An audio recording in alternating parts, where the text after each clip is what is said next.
안녕하십니까. 8월 4일 화요일, 오늘 사무엘하 15장 13절부터 37절까지입니다.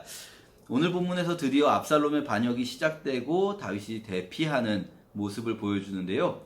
사실 오늘 이렇게 쭉 읽으면서 자연스럽게 느낄 수 있는 것은 다윗이 많이 소심해져 있다, 혹은 조금 더 격한 비속어를 사용한다면 다윗이 많이 쫄아있다, 이렇게 볼 수 있는 본문입니다. 보시면 압살롬이 실제로 어떤 액션을 취하기 전에 이스라엘 사람들의 마음이 압살롬에게 쏠리고 있습니다 라는 말을 듣자마자 다윗이 하는 말이, 그렇다면 우리는 즉시 도망가야 한다, 이렇게 이야기를 합니다. 대피하는 모습 속에서도요, 다윗이 뭔가 백성들을 이끌고, 사실은 내가 이게 싸워서 꼭 지기 때문이 아니라, 어떻게 내가 아들과 싸울 수 있겠느냐. 뭐 예를 들면 다윗이 예전에 사울을 피해 도망갈 때도 똑같은 도망자의 신분이었지만 그때는 다윗이 되게 당당했습니다. 사실은 다윗이 싸워 이길 수 있지만 내가 어찌 하나님의 기름 부은 받은 자를 치겠느냐 하면서 자기가 몸을 피하는 모습이거든요. 그런데 오늘 본문은요, 그렇지가 않아요. 다윗이 내가 질 것 같아, 싸우면 우리가 지지, 그러면서 도망을 가는 거예요. 그러면서 막 너무나 처량한 모습으로 이렇게 도망을 가는 그런 모습이 있습니다. 더군다나 다윗이 궁을 지킬 후궁 10명을 남겨놓았다라는 표현은요, 아니 왕궁을 떠나면서 왕궁을 지킬 사람을 남겨놓는다는 건 그렇다 쳐도 왜 그것을 후궁 10명을 남겨놓습니까? 더군다나 이 왕에게 후궁이 또 왜 이렇게 많습니까? 물론 뒤에 솔로몬은 더 많지만 원래 신명기에 보면요, 왕은 이 후궁을 여럿을 두어서는 안 된다라고 신명기 율법에는 말씀하고 계시거든요. 그런데 이 후궁을 가지고 또 그 후궁들을 왕궁을 지키게 한다고 남겨놓고, 이것이 결코 긍정적인 모습일 수 없는 게 뒤에 가서 이 후궁들 때문에 벌어지는 또 다른 에피소드가 있거든요. 이 후궁들이 잘못이 아니라 압살롬이 이 후궁들을 이용해가지고 오히려 더 이 후궁들의 삶이 비참해지는 그런 모습들이 있습니다. 다윗을 공격하는 데 사용하는 거죠. 다윗이라는 사람이 굉장히 여기서 속된 표현으로 쫄보가 된 이런 모습을 보여줍니다. 그런데요, 다윗과 대조적으로 오늘 굉장히 멋진 사람들이 등장합니다. 우선 이 뒤쪽에 보시면요, 다윗이 자기는 도망가지만 어쨌든 압살롬 편에 자기 사람을 좀 심어 놓아야 그래도 도망을 가더라도 안전하게 도망칠 수 있겠다라는 생각을 하고, 누군가 남겨뒀으면 좋겠는데 할 때 먼저 떠오르는 사람들은 제사장들입니다. 압살롬이 백성의 마음을 얻으려면 어쨌든 제사장을 건드릴 수는 없을 테니까, 그래서 사독과 아비아달 그리고 그 자식들을 이 예루살렘에 남으라고 합니다. 따라오는 사람들에게 당신들은 여기 남아서 나에게 좀 압살롬 편의 정보를 넘겨주시오라고 말합니다. 사실 이거 되게 무리한 부탁일 수 있습니다. 왜냐면 이 정보를 넘기다가 걸리면 큰일 나는 거잖아요. 그런데 사독과 아비아달은요, 다윗이 시키는 대로 따라요. 그리고 아렉 사람 후세라는 사람도 있습니다. 다윗을 쫓아왔을 때 다윗이, 자네는 여기 남아서 자네가 좀 이렇게 계략을 역공작을 좀 펼쳐주게, 이 나를 공격하려는 계략이 있을 때 이 아히도벨의 계략을 자네가 좀 이 거짓 계략으로 물리쳐주게. 이것도 역시 사실은 되게 위험한 일입니다. 그런데 후세가 들어줘요. 다윗을 따르는 사람들 정말 훌륭하지 않습니까?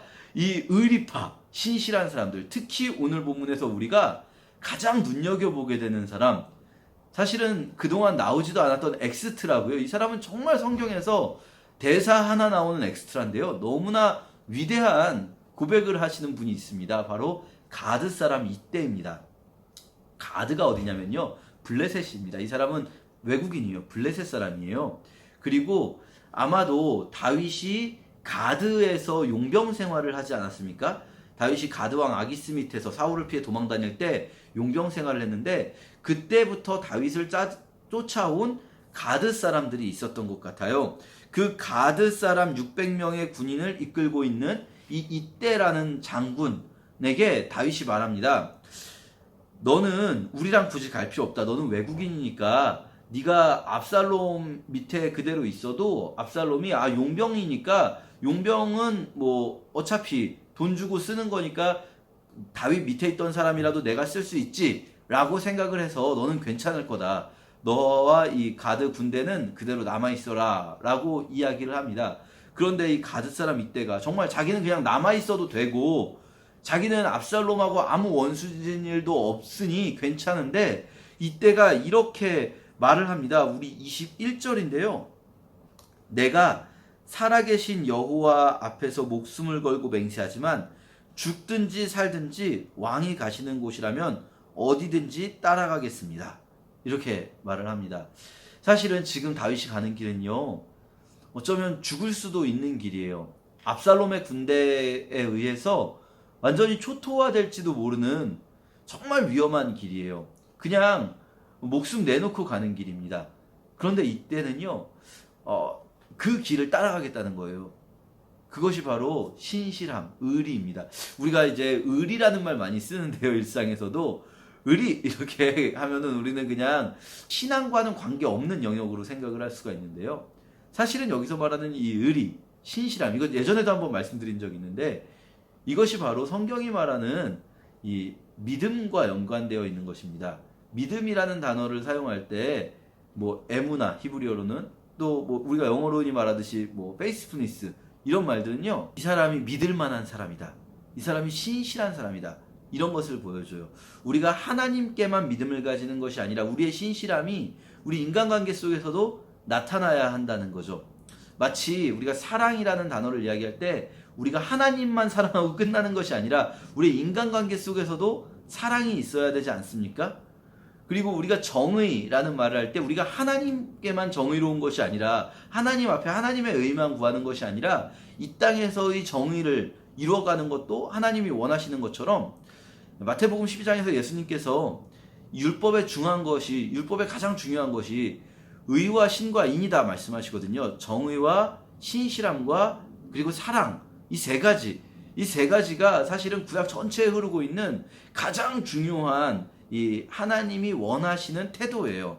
그런데 여기서 우리가 오해하면 안 되는 것이 여기 나오는 신실함이라는 것이, 의나 사랑은 우리가 이웃들에게도 하지만 신실함은 의와 신과 인이라고 할 때 신은 하나님께만 드리는 걸 생각을 하는데 그게 아니라 이 신실함을 인간관계 속에서 보여주어야 하는 거죠.